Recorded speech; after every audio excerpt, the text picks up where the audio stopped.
Sûrement l'un des symboles des hussards sous le Premier Empire, il fait un modèle pour la plupart de ses soldats. Tantôt adulé, tantôt détesté, il est le stéréotype même du hussard, provocateur et plein de fougue. Voici la vie du plus grand commandant de cavalerie légère de l'histoire, j'ai nommé le général Lassalle.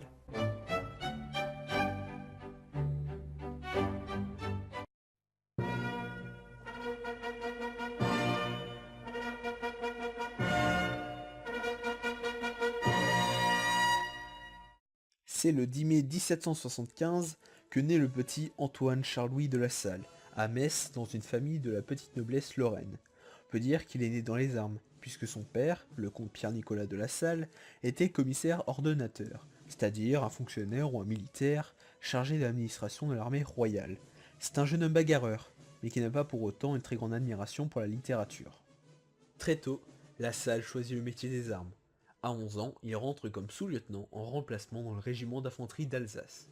4 ans plus tard, il rentre en tant que sous-lieutenant dans le 24e régiment de cavalerie. À cette époque, nous sommes en pleine révolution, et comme dit plus tôt, il est issu de la noblesse. Il doit alors choisir son camp, et c'est ce qu'il fait en rejoignant la République dans l'armée du Nord.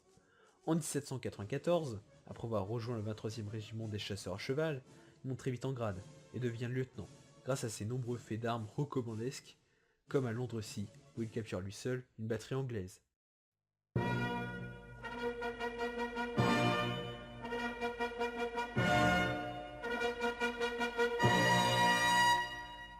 Sous la proposition de sa mère, Lassalle devient l'aide de camp du général Kellermann, le héros de Valmy, dans l'armée des Alpes. Il y devient par la suite administrateur du corps sous le commandement de Kellermann fils. Mais il les quitte pour rejoindre le général en chef Bonaparte qui fait ses premières armes en Italie. À peine arrivé, il se fait capturer à Brescia par les Autrichiens. Devant le feldmaréchal Wurmser, il fit preuve d'une immense bravoure. Il fut ainsi très vite relâché et affecté dans l'état-major du général Masséna. Il fut nommé capitaine le 7 novembre 1796. Il est alors un jeune renommé parmi les officiers car c'est un compagnon très plaisant, mais qui reste brave et d'un courage sans nom. Un mois après, il rencontre la marquise de Sali à Vicence en Vénétie, dont il tomba fou amoureux. Mais la ville fut reprise par les Autrichiens. Cela n'empêcha pas le jeune capitaine à partir voir sa bien-aimée, traversant les lignes ennemies avec les 18 autres hussards qu'il avait réussi à rallier.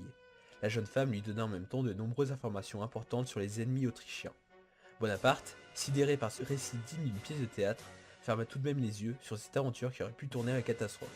Mais au lieu de ça, il le nomma chef d'escadron. À Rivoli, en janvier 1797, Lassalle est l'un des principaux artisans de la victoire avec Masséna et Joubert, qui se terminera sur la prise de la ville de Mantoue. Un an après, ici une fois de plus, le général en chef Bonaparte, cette fois-ci en Égypte, où là encore, il se distingue par ses actes de bravoure, ou de folie, comme disent ses supérieurs, comme lors de la bataille des Pyramides, le 21 juillet 1798, où il arrêta la retraite de l'armée mamelouk avec l'aide de seulement 60 hommes. Bonaparte le nommera alors chef provisoire de la 22e demi-brigade des chasseurs à cheval. Un peu plus tard, il chasse les troupes du chef mamelouk Ibrahim à Salahi avec l'aide de 150 hommes et s'engagea dans le désert contre Osman Bey, où il lui cassera son sabre sur son crâne, cassera ses pistolets en se défendant contre différents assauts des mamelouks, mais il rassemblera tout de même une troupe afin de donner la charge avec un sabre emprunté à un dragon blessé. En 1800, il rentre en France et le 5 août, il reçoit des mains de Bonaparte, devenu alors premier consul lors du coup d'état de 18 Brumaire, un sabre d'honneur et 2 pistolets, et reçoit, par la même occasion, le commandement du 10e régiment des hussards. Entre 1801 et 1805, il traîne dans les salons parisiens. Il décide de créer, en ces temps de paix, la Société des Assoiffés, un club réunissant les plus gros amateurs d'alcool fort de l'armée. Il fait alors partie des sacripants, c'est-à-dire de ces jeunes officiers de cavalerie légère, tellement dissipés qu'ils en font grimacer les bourgeois. Il déclare Tout hussard qui n'est pas mort à 30 ans est un Jean foutre. en 1803, il s'assagit lorsqu'il se maria avec Joséphine d'Aiguillon, qu'il rencontra 4 ans plus tôt en Italie, avec qui il aura une fille en 1806, Joséphine Charlotte. Bonaparte le nomma commandeur de la Légion d'honneur en 1804, en remerciement de ses nombreux exploits et afin de saluer ses nombreuses prises de risques.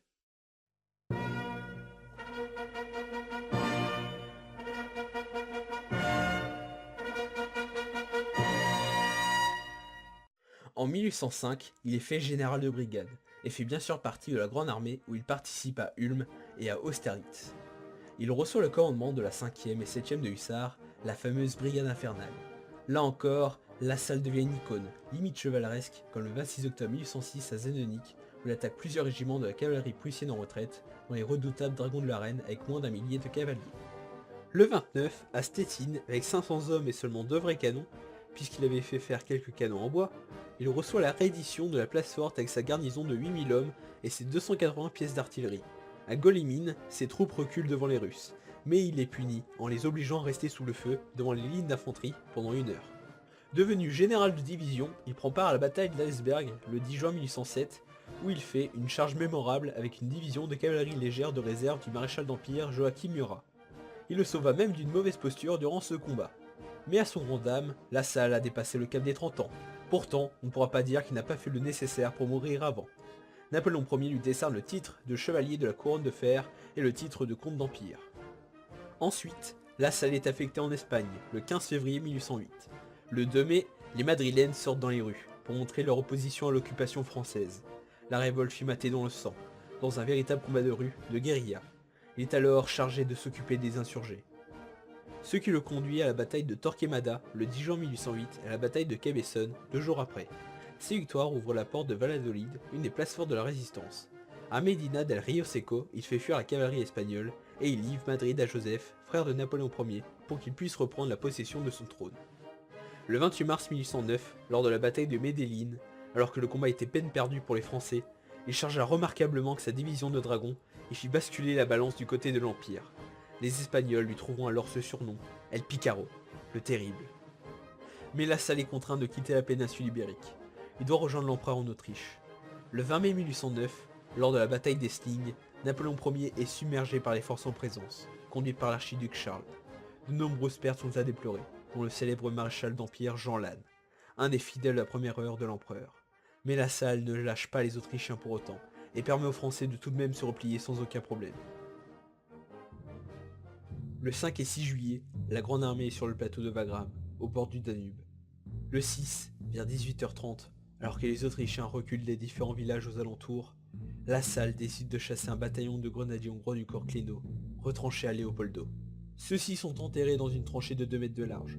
Les hommes de La Salle sont hésitants, mais suivent tout de même leur général. La première charge est arrêtée, mais La Salle veut en découdre.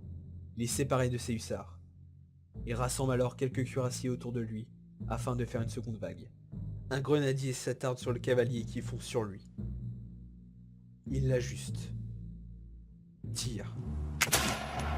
Le terrible La Salle s'écroule. Une balle entre les 2 yeux. Il meurt à l'âge de 34 ans. 4 ans après le stade qu'il avait fixé à tout hussard, digne de son uniforme. La veille au soir, trouvant sa pipe favorite cassée, son flacon de liqueur renversé, ainsi que le portrait de sa femme brisé dans sa cantine, La Salle sentit son heure arriver, tel un mauvais présage. Il dit même à son aide de camp: « Je ne survivrai pas à cette journée. » Dans la dernière lettre qu'il adressa à sa femme, il écrivit les mots suivants, sonnant comme un adieu. « Mon cœur est à toi, mon sang à l'empereur, ma vie à l'honneur. »